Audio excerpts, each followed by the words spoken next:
Baldur's Gate 3 has a really fun way of approaching its characters. We have mostly fully fleshed out beings in the main cast, and even supporting characters oftentimes have their fair share of depth and support the main themes of the narrative. Even the secondary companions are no exception. Halsin as a character has a lot to offer. He's kind-hearted, humble, and for many players he does have a very comforting presence. He brings in a fun quest line for Act 2, and he's also the only character that brings in polyamory when also romancing one of the three companions that are chill with it. Halsin is often reduced to the fan service that he provides, and the fact that you can sleep with him while in bear form if you so desire. However, he's got a cool story to tell as well, and honestly acts as the contrast to the power-hungry characters that permeate the game. Heads up, there will be spoilers ahead. When you first hear of Halsin, it's at the Emerald Grove in early Act 1. He's the healer for the Druids community and also their leader, but he is MIA, left behind at a goblin camp abandoned by the group of adventurers he had ventured out with. If you want any hope of getting your tadpole checked out by someone who's been researching them, Halsin is your best bet. Or at least the most level-appropriate quest related to this at that time. Attempting the Githyanki Crush below level 5 is near impossible and absolute suffering. So off to the goblin camp you go, in search of the man who holds promise. Those in the grove speak very highly of Halsin and greatly respect him. Those who are not Kaga, but she's kind of the worst, so we don't take her opinions into consideration here. She seems a bit power-hungry and too eager to take over as Archdruid after Halsin's departure. And then there's her, the whole tie-in with her and the Shadow Druids thing. So we follow the breadcrumbs until we find Halsin in the Goblin Camp's prison. If you've been paying attention, or making assumptions based on the fact that Druids can wild shape and we have watched a Druid turn into a bear already, then you'll know that the bear behind bars is in fact our main man Halsin. He is ferocious, and does not care that those goblins are children. He will still snap their neck like a twig. I really don't care that you're a baby. I'll snap your neck like a twig. Halsin can be pretty helpful in the fight, be it through his own attacks or essentially acting as a meat shield, but once it's over, you're able to finally meet him. He expresses thanks and laughs that for you to help a bear, not knowing if the bear would then turn on you, you must be a friend of nature or a madman. You aided a bear without knowing if it would savage you. A true friend of nature. Or perhaps a lunatic. It's a funny way of acknowledging that we are low-key placing a lot of blind trust into him. We can share our tadpole affliction with Halsin, and he will do his best to check it out and maybe try to heal it, but it is quickly revealed that Halsin cannot heal us due to the tadpole's magic. But he has a lead. Make it to Moonrise Towers, and answers will surely be found. Halsin's information is what drives us from the early stages of Act 1, honestly all the way through Act 2, and if you don't save Halsin, you do get somewhat similar direction from Minthara instead, so they kind of occupy the same space in regards to pushing the plot of the game forward. But before you can do any of that, the next point of action is getting rid of the three leaders of this goblin camp.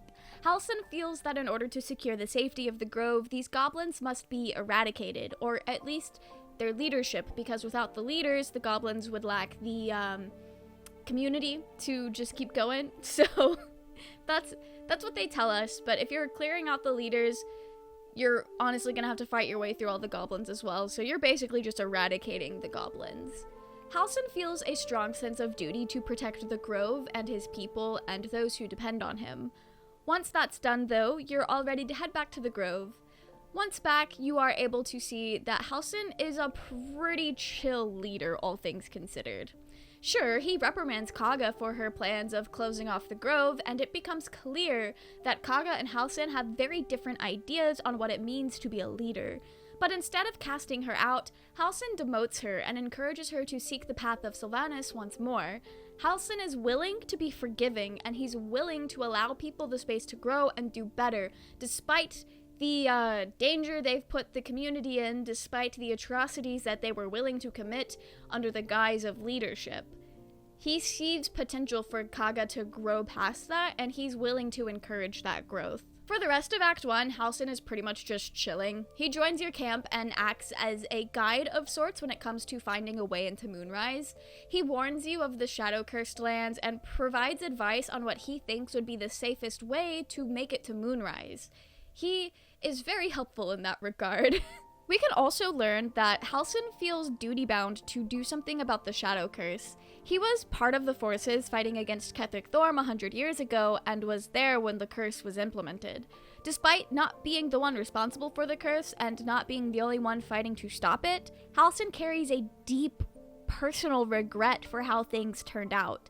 He shoulders a responsibility and is so focused on doing something about this curse that it has essentially taken over his life.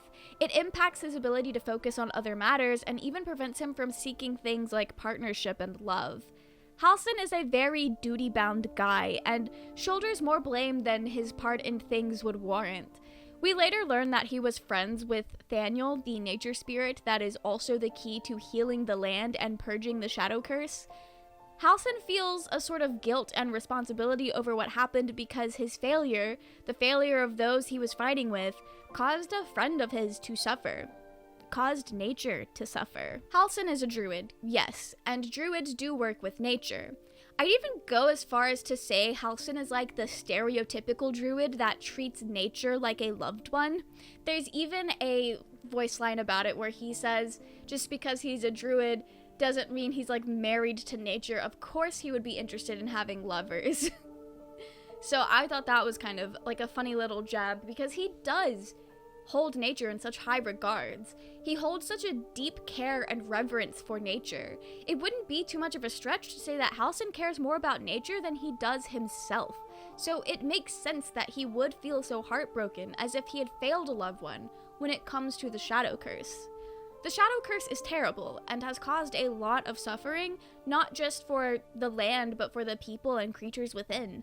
No living thing is spared from the curse. It's an affront to nature, to Sylvanas, to everything a druid stands for. It's honestly a druid's worst nightmare. So I understand Halsin's strong sense of duty towards curing the land. Halsin doesn't actually have a companion quest of his own, but he is a main component in the Lift the Shadow Curse quest, so I do consider it his companion quest, especially since you can't do it without him. Which sucks because if you're doing an evil route, you miss out on a good chunk of what Act 2 has to offer.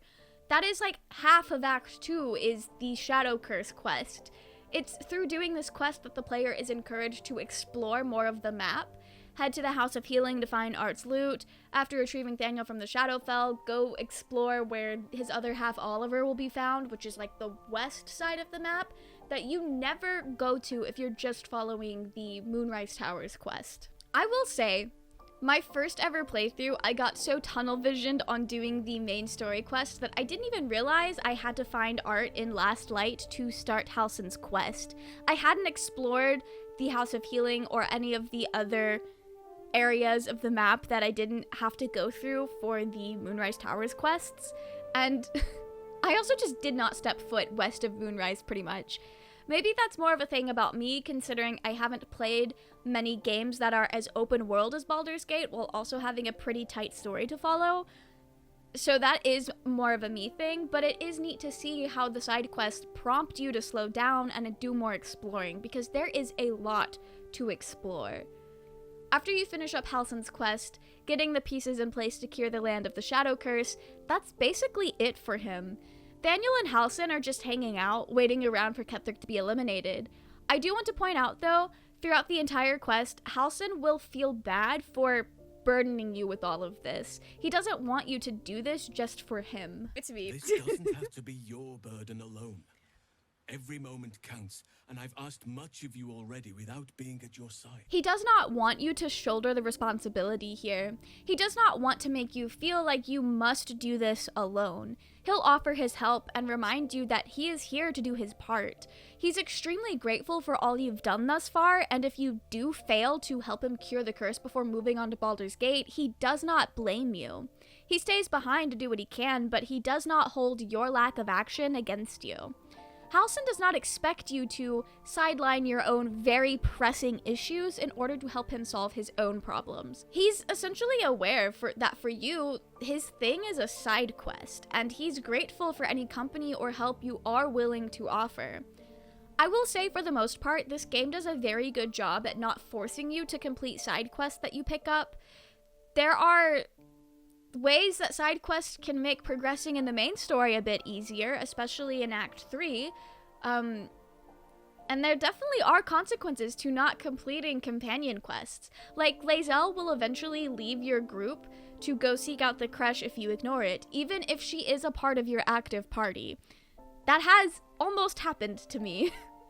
Or Astarion will call you out in the epilogue for not helping him, effectively dooming him to a lifetime of crippling fear while he is on the run from Cazador.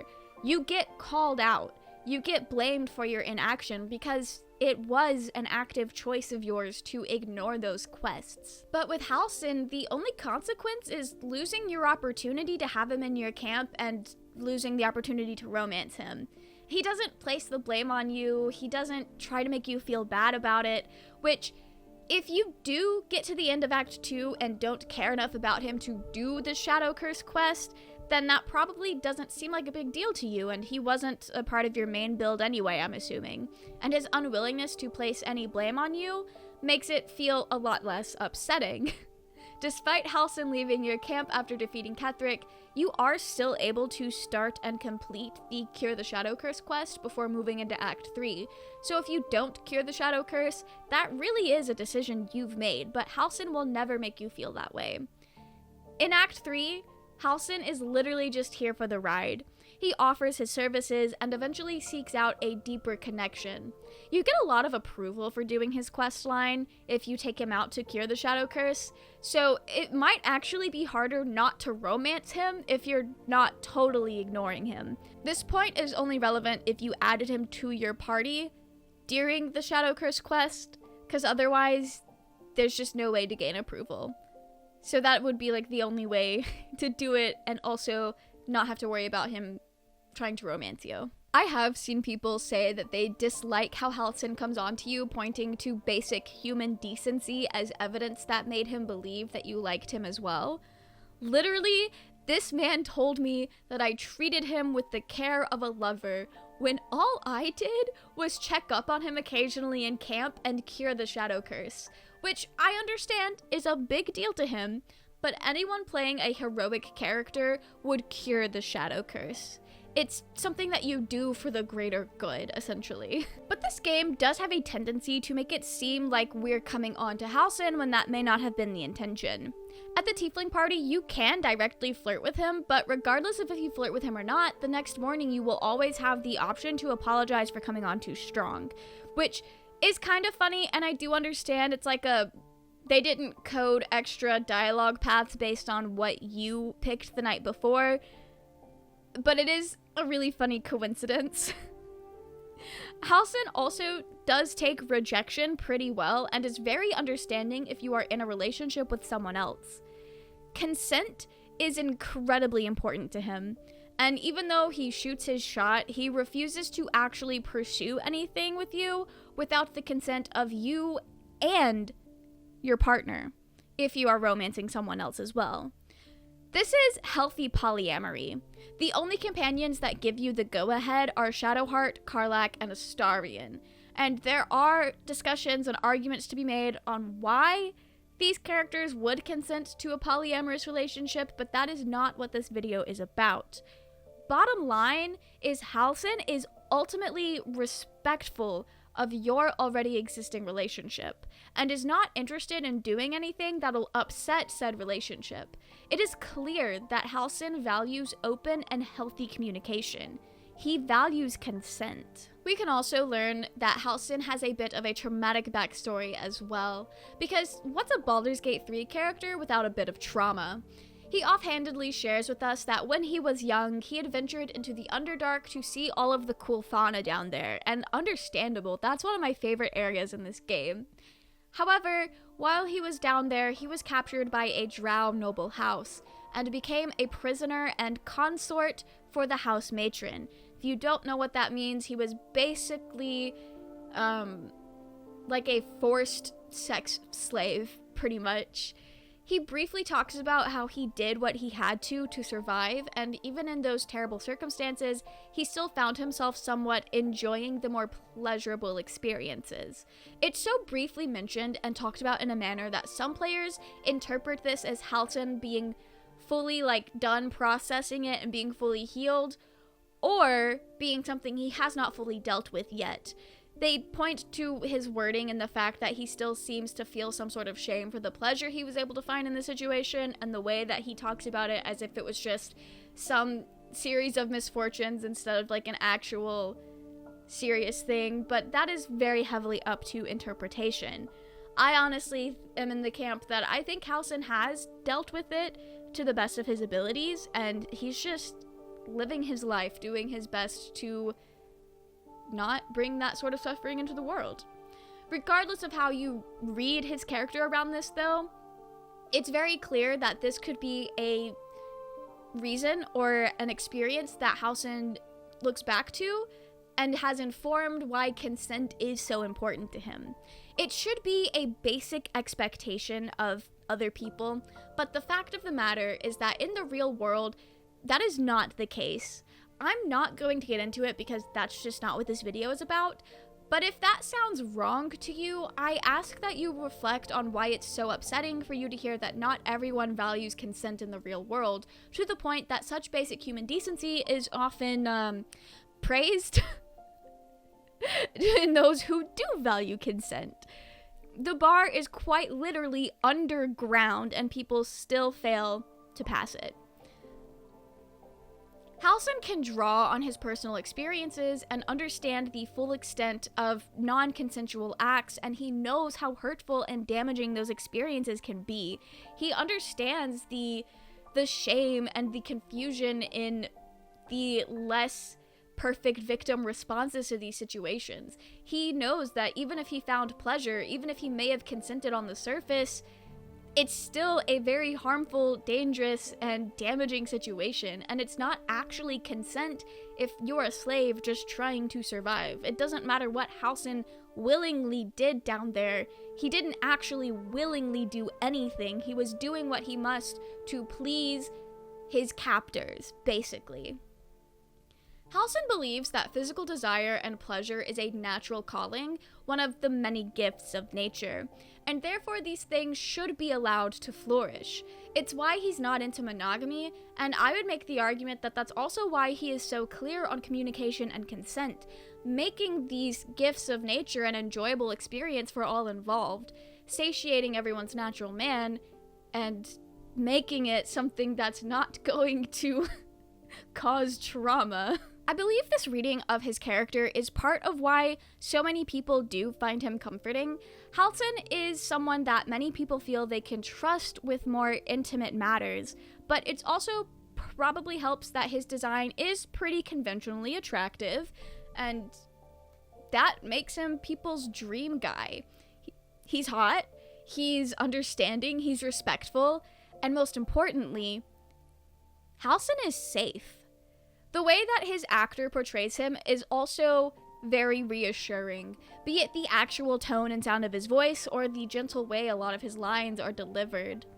Halsin throughout the entire game is nothing but understanding of our struggle with the tadpole, and he offers his help as best as he can, and seems to really feel for us when we are just strangers.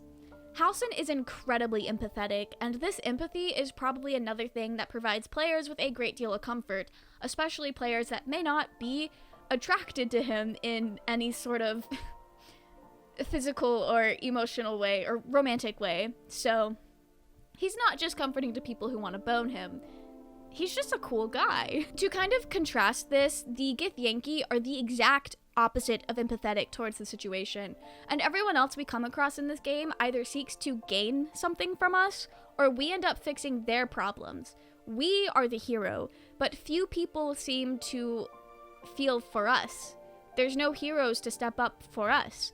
And I get that that's because we're playing a video game, and it would be weird for the video game to present us with a heroic person coming to save us, when the whole point of these types of games is to step up and do that hero wish fulfillment. So that's not a critique on the game, that's just me looking at this as if we were living through this for real. So it's understandable why our character might latch on to Halsin. Everyone else does not care, or they do care, but it just feels different. We're the hero, we're seen as the ones that can handle this, that other people need to look up to, other people need to turn to for help, and there's no one there to help us. Yeah, they offer their aid in the final fight, but Halsin is the main one that seeks to help us with no strings attached from the get-go. Everyone else, we have to do things for them or prove our worth before they offer help. And you could make the argument that we saved Halsin from the goblin camp, but I think given what we see from his character throughout the game, he probably would have been empathetic towards us and tried to help us, even if he was just in the grove when we stumbled up. Sure, Halsin was wanting to head to Moonrise himself to try and solve his own thing, and that's likely why he traveled with our camp, but he does not depend on us to do that. He's basically carpooling with us. I think that feeling of having someone in our corner without also being a part of the problem, like, he doesn't have the tadpole, he has no reason to be so invested in our struggles, but he is, and that it's something that we can feel good about. He's a character that we know has no ulterior motives. He just wants to help for the sake of helping. But despite all of the comfort that Halsin can provide, there is an uncontrollable side within him. We see in the goblin camp that Halsin has no qualms with tearing creatures apart, and if you romance Halsin, he turns into a bear before engaging in physical intimacy, almost instinctively. He'll turn back and apologize, explaining that it is kind of hard for him to control himself when he gets too excited. Emotional regulation is just not something he's particularly great at in some circumstances. Understandable, Halsin struggles with keeping a lid on the beast within.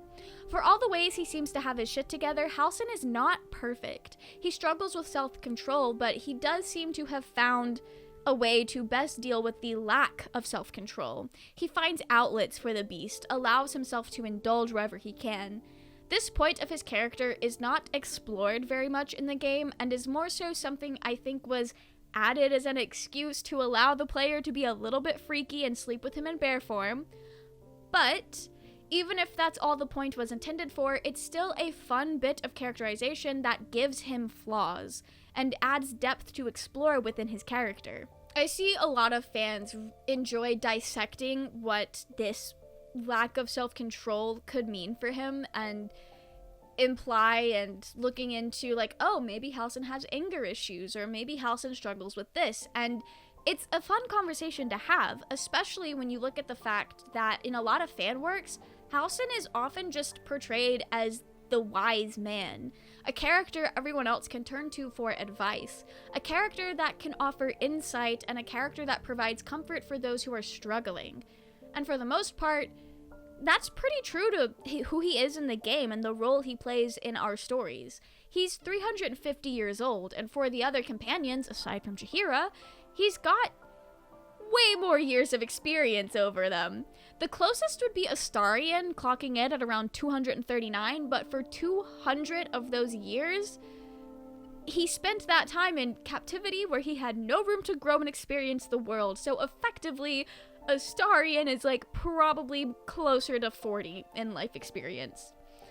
Halsin is the most experienced person at camp until you recruit Jaheira, so it does make sense that many players pigeonhole him into this wise sage role.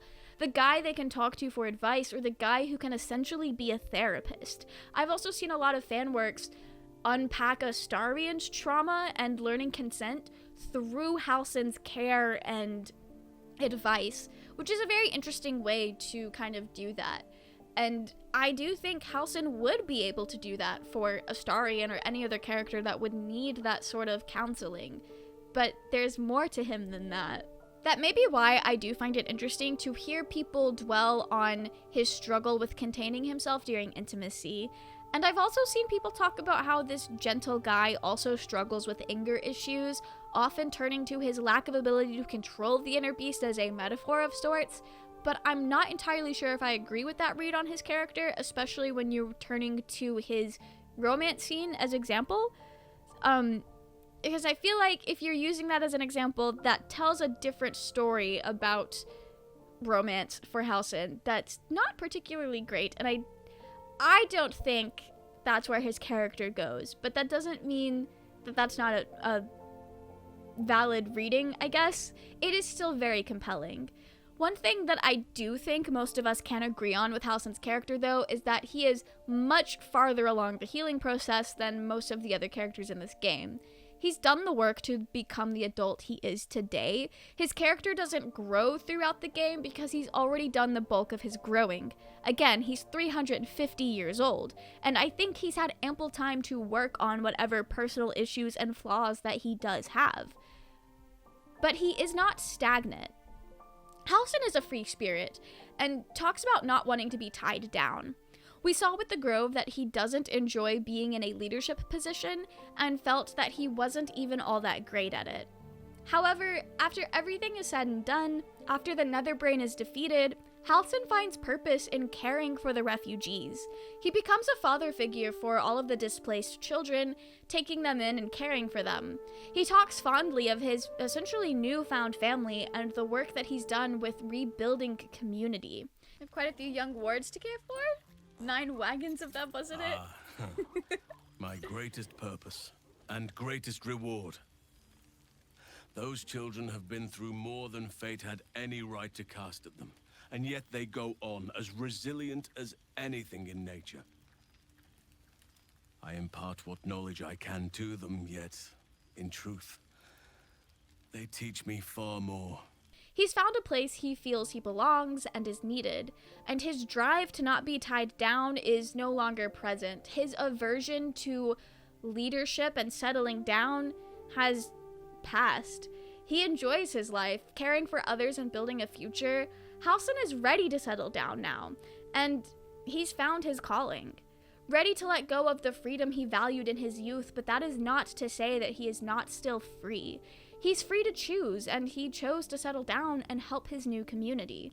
Halsin is a wonderful leader, but his leadership stems from his genuine care for others. He does not seek power, he does not seek control. He just wants to do what's best and help others. Halsin is almost a foil in that regard to the main themes of the game. He does not have a conflict that's tied to the cycles of abuse, he only seeks to help. Halsin is an example of what a good leader should be: caring, kind, gentle, understanding, and forgiving. He is everything that Gortash is not. He is everything the Dead 3 seek to destroy. I've always thought that those who seek out the power leadership has to offer should not be trusted as leaders, so I find it interesting that this game makes a point to show that Halsin does not like holding leadership positions. He worries about his shortcomings, he worries about all of the ways that he might fail the people, and he feels that he is not best suited for the job. He's just some guy. But he will do it if necessary, and he will do his best to remain humble and to do everything he can to help whatever community he is in charge of. No one will ever be the perfect leader. We're all human, we're all just people, and we are going to make mistakes. Halsin makes mistakes, but he acknowledges that. He feels remorse over it, and he works to do better and fix what he felt he messed up. He knows when it's best to step down and let somebody else take charge. He doesn't desire the power, and that's what allows him to lead with kindness. I just think it's kind of interesting that they made a point to include his character, knowing all of the other themes of the game and all of the other brushes with bad leadership that we're gonna come across and dismantle and learn to overcome throughout the course of the game.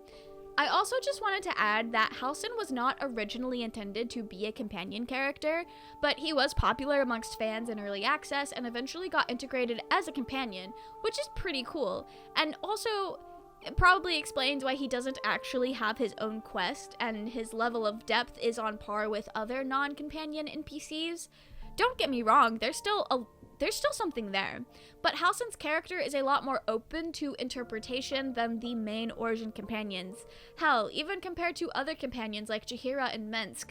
But to be fair, Jaheira and Mensk are already established characters from older games, so that may not be the best comparison. Either way, Halsin is almost kind of like Roland or Gortash or any of the other characters that are not the Origin companions in terms of the depth that he has and the full, clear understanding and message that his character is supposed to have. So anyway, that's my read on Halsin's character. I do feel I need to say that that's just how his character hits for me, and I'm fully aware that I may have missed something along the way or misinterpreted something to fit the version of him that exists within my head. I would love to hear what you guys see in his character and how you interpret him, especially if it is different.